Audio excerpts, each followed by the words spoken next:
କିନ୍ତୁ ଆଗେ ପ୍ରଥମେ ଯେଉଁ ଟଙ୍କା ଆସିଥିଲା ଫେରିଗଲା ଏ ଘଟଣାଟା ପୁରା ଡାହା ମିଛ।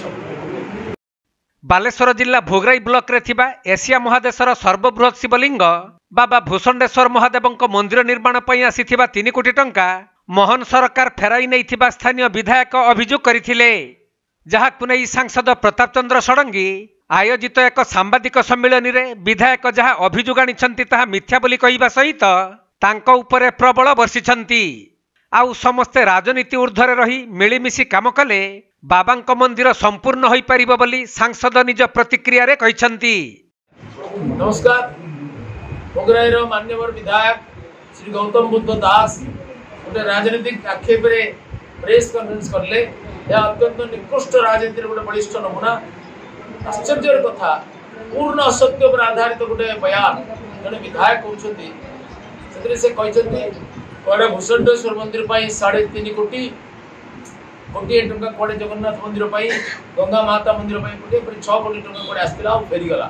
पूर्व सरकार देते ये सरकार फेरे ये घटना संपूर्ण असत्य। जनसाधारण भ्रमित करने विजु जनता दल बराबर जो चेष्टा करता है से चालबाजी से अत्यंत घृण्य जघन्य और निंदनीय। मुझे सहित कथा मुझे प्रमाण करते गोटे सैंक्शन लेटर देखा कौन शुणिले आप देखे शुणा अनाउंस कराइला किए अनाउंस करता पांड्यान अनाउंस कर पूर्ण कर बाध्य किए अनाउंस करता तम दल किराणी मैंने एमएलए मंत्री मुख्यमंत्री टोल मालिक सेमती सब दल चले कि सेमती हो पार सरकार गोटे नीतिगत निष्पत्ति करता जदि देवा कथा होता सरकार सैंक्शन ऑर्डर करता किसी कथा नहीं। आकाशवाणी शुणिक गोटे प्रेस कॉन्फ्रेंस करेंगे केवल भारतीय जनता पार्टी सरकार वर्तमान जो प्रतिश्रुति निर्धारित भाव में पालन कर चलती सुभद्रा योजनार गाइडलाइन तैयार आम बसलु 2-3 दिन तले सेपरी सबू कथा जेहेतु पालन कर सरकार तो लोकप्रियता बढ़िबार देखिक ये ईर्षार कातर होकर असहाय आर्तनाद भाया काम कर हताश इंडिया पार्टी द्वारा किसी हे ना एपरी गोटे मिथ्या आधार में एपरी कथा से कहींपारे ना।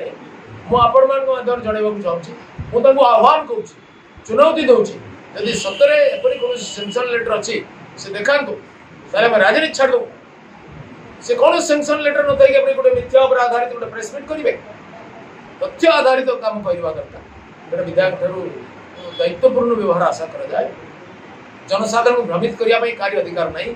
लोकतंत्र रे जय पराजय अच्छे हारीगले एत अधर्य कि मिथ्यारोप करेंगे यार किसी कारण अच्छे कि ये अत्यंत निकृष्ट राजनीति एपरी कौन टंका सैंक्शन होना पूर्व सरकार करना सरकार फेरी नहीं ना ये सरकार फेरेवा सरकार ये सरकार अधिक देवा सरकार आम सरकार समय जिते अर्थ केन्द्र मिली निजे मान्यवर पूर्वतन मुख्यमंत्री स्वीकार कले जनसाधारण सामने जे पूर्व सरकार 10 वर्ष जी तार बहु गुण टका से सरकार 3 लाख कोटी टंका देता बेले ये सरकार 18,84,00,000 कोटी टंका दी सुतरां यही सरकार समय कौन टंका फेर व्यवस्था नहीं।